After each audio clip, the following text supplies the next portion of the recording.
All right, welcome back. So in this video, I'm going to talk about parasite cleanses that I've done in the past, why I do them, some of the things I've used, and some of the things I haven't used yet, but I am going to be using in the near future. So a couple things. First, it's raining, so you're going to hear the raindrops on the vehicle. It's just normal, so I said forgive me for that. My name's Ethan, if you haven't seen the channel before, and welcome. So I'm sharing my story. None of this is medical advice. I'm not telling you to take it or that it's going to cure anything or whatever. I have my beliefs. Other people have their beliefs. Everybody believes in something different. And I believe in parasite cleanses because I believe that most people have parasites. I know that I have over the past, and I do on a regular basis because I do cleanses about every 6 to 12 months, and I've done that over the past decade. So it's like I know the stuff that comes out of me is not normal, and I always know I feel better and look better after I've done a cleanse. So it's like I just use them on a regular basis. They're just a part of kind of what I do as part of my health regimen. And I'm doing something different this summer. I am adding some things to my parasite cleanse routine, including ivermectin and fenbendazole. And I will talk about those in just a minute. First, I'm going to talk about the main thing that I've used in the past is a product called Parasmart Cleanse. This is by Renew Life. I used to be able to get this on Amazon. It's not on Amazon right now for whatever reason, but I was able to order it just, doing a Google search. There are a number of companies that sell this and shipped it out to me. So it's like I've used this. This has a couple of things in it. The primary things that are in here are wormwood and black walnut hull. And those are very effective anti-parasitic treatments. If you've never taken a parasite cleanse, by the way, it's often, common to have what are called die-off symptoms. I don't really get them much anymore, but I did. I know the first couple times that I did parasite cleanses, and the symptoms you can get are like you can get a headache, maybe get night sweats. You feel like you have diarrhea, or you do have diarrhea. I once on one cleanse, like 3 days into it, I got a freaking boil. I got a boil on my thigh. I had never had a boil in my life. I was like, what the hell is this? So that was the thing that I had. But anyway, they're generally not that bad. And I found that the more that I do these, like as time goes by, I really don't have the symptoms. I really just don't have anything. So I don't know, my body's just getting used to like being able to handle the die-off of parasites, and that's fine. People, by the way, will say, like in the Western world, that Americans don't have parasites. If the people that I tell, like family and friends, that you might want to do a parasite cleanse, they look at me like I'm absolutely bonkers, that I'm crazy, that they never think that people have parasites, when in fact I think the bulk of people do, from food, pollution, a whole bunch of different stuff, animals, and all that kind of stuff, and we do, and it affects us, like it affects our health. A doctor by the name of Dr. Hulda Clark, when she was alive, she's passed away now, but she wrote a book called, I think it was the Cure for All Cancers, or the Cause of All Cancer, something like that. But she basically, in her book, she said, it seems like parasites are the cause of most, if not all, diseases like cancer. And she made a pretty good case for that. And I've been a big believer in that. Like, I don't want these organisms in my body. One of the things that I've flushed out a couple times doing parasite cleanses are liver flukes. Liver flukes are not good. You do not want them in your body at all.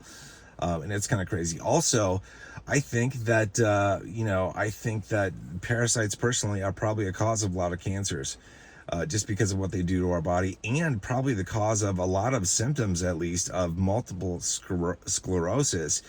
There was a guy who did a study on 10 cadavers of obviously deceased MS patients, and he looked at the spinal fluid of these cadavers, and he found fragments and whole, dead, obviously, parasites. And he said what that meant was that there were parasites that were alive inside the brains of those MS patients at the time that they were living. He found them in all 10 cadavers, not just one, not just two, all 10. So it makes me wonder, like, when people get MS, it's not like it's genetic, that they're born with it, really. It's like they contract it. And it makes me wonder, what actually triggers the onset of the symptoms. Did they get, some kind of weird parasite or whatever that's just gotten into their nervous system that's affecting it negatively? So I don't know. I'm not an MS expert, but there are people online, actually, and I've seen a YouTube channel where a woman who's had MS has basically, been able to do pretty well over the past 20 plus years because of the cleanses, the parasite stuff that she's been doing, the anti-parasite stuff she's been doing, which is pretty cool. So anyway, I think it's a pretty important part of like a health regimen for myself.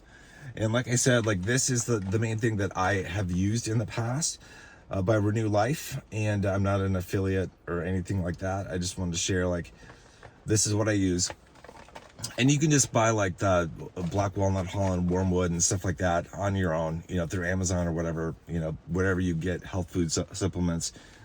Okay, so that's what I've been using. I'm basically at the end of like a 2-week cleanse using that Parasmart cleanse. Okay, so typically what I would do is I would give my body a 5-day break and then do it once more, because it's like with parasites, if you're not aware, like they lay eggs, and the eggs can't be really killed by the black walnut hull and the wormwood. You got to let those bad boys hatch, and it's disgusting to think about, but it's nonetheless, that's the way these organisms work. So you got to wait a little bit and then get the babies. You got to kill the babies. You got to get them. So I'm going to do another cleanse. However, this time, I do not think I'm going to go for that second phase. I'm not going to go on this again. What I'm going to do is I'm going to rotate. I'm going to rotate to Ivermectin. Ivermectin, I got this from Amazon. This is actually a horse dewormer. Ivermectin is in here. You know, it's not too bad of a price online. You can get this at like Tractor Supply Store. And probably, you know, VetMed health stuff. Obviously, this says it's, you know, it's for horses. But you know what? We are in the day and age where everything and everyone can be defined, you know, redefined. If medical doctors cannot distinguish between biological males and females, how are they going to tell me that I can't decide to identify as a horse? And if I'm taking ivermectin in this form, guess what? I'm going to identify as a horse. This comes in a tube, and what you do is just what a lot of people do. I read what other people do as well, is they'll just squeeze out essentially like a pencil eraser size amount and then take it. It's not the greatest tasting. This is like apple flavored, but it's not obviously the greatest tasting. But I've actually been on this for like 5 days and no negative side effects, so that's good. So I'm kind of starting early with the ivermectin. Ivermectin, man, got a huge backlash in the medical community and in the world during COVID, right? It did. And it's like, to me, when that happened, you know, there's probably going to be like some kind of like warning box under this video that YouTube puts there about ivermectin or whatever. That's fine. But during COVID, when there was like this anti-ivermectin propaganda, that made me think that there's probably some truth there. And it made me start to kind of look at things. And since that time, specifically recently in the past couple of weeks, like I've been reading what people have done to like cure their cancers, what they've said they've done to cure their cancers. And people have taken ivermectin. They've taken this horse paste, and they've cured their cancer, right? Their tumors have shrunk and gone away by taking ivermectin. And so I don't know. I believe people on the ground, actual real people who have had cancer, I believe them way more than I believe the established medical community and like the pharmaceutical industry, because they don't want to cure cancer, even though there are very good people in the medical industry who do. Like, broadly speaking, the industry doesn't want there to be a cancer cure that's cheap and ineffective, or cheap and effective. They don't want that, because it's going to cost them jobs and billions of dollars of profits. So they don't really want an end. So it's like, no, they don't want to do that. So anyway, so this is the next phase of my anti-parasitic program, because that's what it's primarily used for, is to deworm animals, right? So it's like, I'm going to use that to deworm myself because I identify as a horse. The next phase of this is going to be Fenbendazole, which it comes in a package for a dog dewormer called Panacur C. You can also get Panacur for horses, same thing, Fenbendazole. It comes in a tube, that you can squirt into your horse's mouth or your mouth if you identify as a horse. When I take this, I'm going to identify as a dog. Okay, so Fenbendazole, by the way, it's used for dog deworming. It's also like stockpiled by zoos because they use it to deworm like birds, mammals, pretty much everything with Fenbendazole. So I'm going to use this. By the way, it's said to be a very good parasitic. This is obviously what it's used for. It's a dewormer, right? That's getting rid of the worms, which are parasites. but it's also said to have very good anti-cancer capabilities by people, everyday people who have taken it. Right, the established medical community is not going to say this. They're going to look down on it and say it's false, blah, blah, blah, blah, blah. I don't care. They're going to try to, if I were to have cancer, be diagnosed, they would try to sell me on chemotherapy and radiation, which are extremely destructive in my opinion. And if I got cancer, I would not go down those routes. I don't know. That's just my thinking at this point.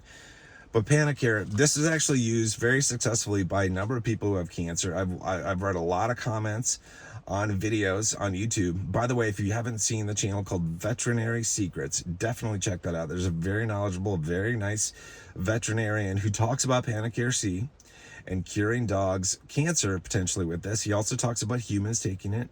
And he talks about the story of a guy by the name of Joe Tippins. Joe Tippins is very popular in the cancer community because he used Panacur C along with curcumin and CBD oil to cure his cancer. And that's all he did. That's all he did. So just this cured his cancer. That's what he said, along with curcumin and CBD, right? And then other people have said that ivermectin has cured their cancer, right? And some people, what they do is they rotate between ivermectin and Panacur. And that's how they do it. And just like a couple days on, like 3 to 5 days on ivermectin, then rotate to 3 to 5 days of Fenbendazole, and then go back to ivermectin, etc. So that's something to think about. This is kind of, I'm talking about cancer stuff here too, obviously. But it's like parasites, in my opinion, it's like the cause of a lot of nasty stuff, whether it's a cancer or something else that's gone wrong in your body. And I don't want things to go wrong in my body, obviously. Nobody does. So it's like, I see the value in doing this. I see what comes out of me when I'm on a parasite cleanse. So I'm going to do that. By the way, when I'm on my stage 2, where I'm taking ivermectin, what I'm going to do is I am going to pair this up with a couple other things. One, I'm going to take diatomaceous earth, either in capsule form or just like a spoonful, mix it with water or something. But I'll take diatomaceous earth. I'll probably also take berberine or berberine, as some people say. And then oil of oregano, I think, for my phase 2.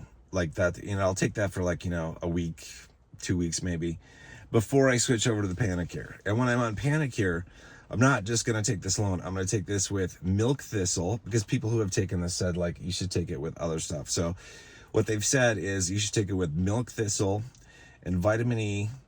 And, obviously, like Joe Tippins, his story, he took it with CBD. He was fighting cancer. So he took it with curcumin as well. But at least I'm going to take this with curcumin, milk thistle, vitamin E, maybe CBD as well when I'm doing that, just to see what it's like.